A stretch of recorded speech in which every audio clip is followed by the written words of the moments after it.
Halo semuanya, selamat datang kembali di Otaku Corner. Ya, sesuai janji gue bakal jelasin keseluruhan timeline di DBZ. DBZ aja ya guys ya, kalau DBS entar kebanyakan, soalnya di DBS ada Black Saga yang bikin lebih banyak timeline lagi. Nah mungkin kebanyakan dari kalian cuma tahu 3 timeline di DBZ, karena emang di anime dan manganya cuma diperlihatkan 3. Nah tapi ternyata di sini dikasih tahu kalau ternyata ada 4 timeline di DBZ. Timeline 1 adalah timeline yang selama ini kita tonton, dari Goku kecil sampai ke Beast Gohan kemarin tuh, nah itu adalah timeline 1. Dan kita tahu di timeline ini, sejarah dirubah oleh 2 orang dari 2 timeline berbeda. Yaitu Future Trunks dan Future Cell. Sekarang timeline 2. Timeline 2 adalah timeline asal Future Trunks yang datang ke timeline 1.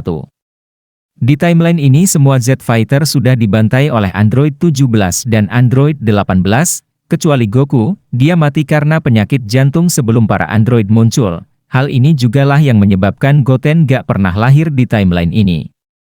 Nah karena semua Z-Fighter mati, yang tersisa hanya Gohan dan Trunks saja di timeline ini, Gohan melatih Trunks untuk bertarung dan menghadapi Android. Tapi pada akhirnya Gohan juga mati dibunuh Android dan membuat Trunks berubah menjadi SSJ buat yang pertama kalinya, tapi tetap aja gak kuat buat ngelawan Android.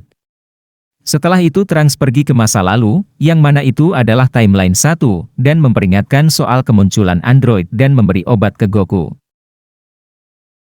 Dan selanjutnya kalian tahu sendiri, Trunks memperkuat dirinya dan juga ikut event Cell Games di timeline 1.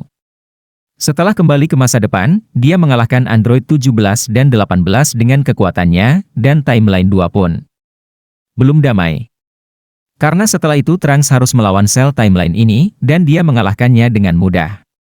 Oh iya sedikit informasi karena banyak yang gak tahu, Future Trunks di Dragon Ball Super, itu sama dengan Future Trunks di Dragon Ball Z ini, jadi Black Saga itu terjadi di timeline 2 ini. Di timeline ini juga terjadi Buu Saga, tapi Trunks berhasil mencegah kebangkitan Buu dan mengalahkan Babidi dan Dabura. Ini cuma disinggung sedikit di anime dan manga, kalian juga bisa lihat ceritanya di game DBZ Kakarot, DLC Trunks The Warrior of Hope. Lanjut ke timeline 3. Timeline 3 adalah timeline asal Future Cell yang datang ke timeline 1. Di timeline ini sejarahnya mirip dengan timeline 2 tadi, tapi perbedaannya adalah Trunks timeline ini mati dibunuh oleh Cell. Kok bisa bang? Karena di timeline ini, saat Trunks ke masa lalu, dia hanya mencari tahu kelemahan para android. Yap benar, yaitu dengan remote control, beda dengan Trunks timeline 2 yang mengalahkannya dengan murni kekuatan. Makanya Trunks di timeline 3 ini gak tahu menahu soal Cell, dan malah dibunuh oleh Cell timeline ini, yang membuat Cell bisa mencuri mesin waktu Trunks, dan sampai ke timeline 1.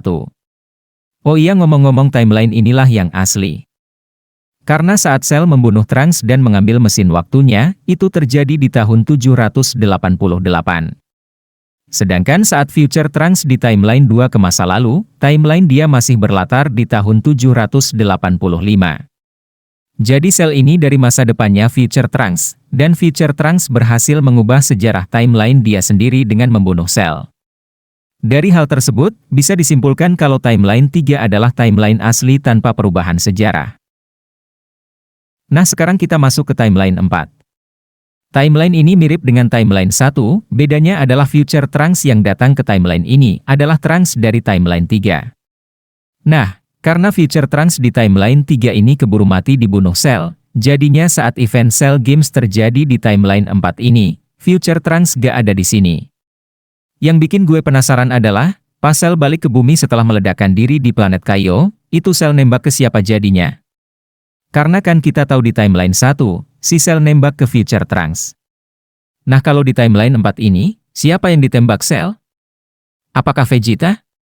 Kalau yang ditembak Vegeta, maka pas Gohan dan Cell adu Kamehameha, jadinya gak ada yang ganggu konsentrasi Cell dong.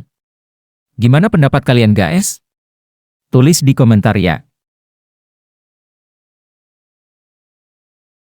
Jangan lupa subscribe dan like untuk konten-konten Otaku Corner lainnya.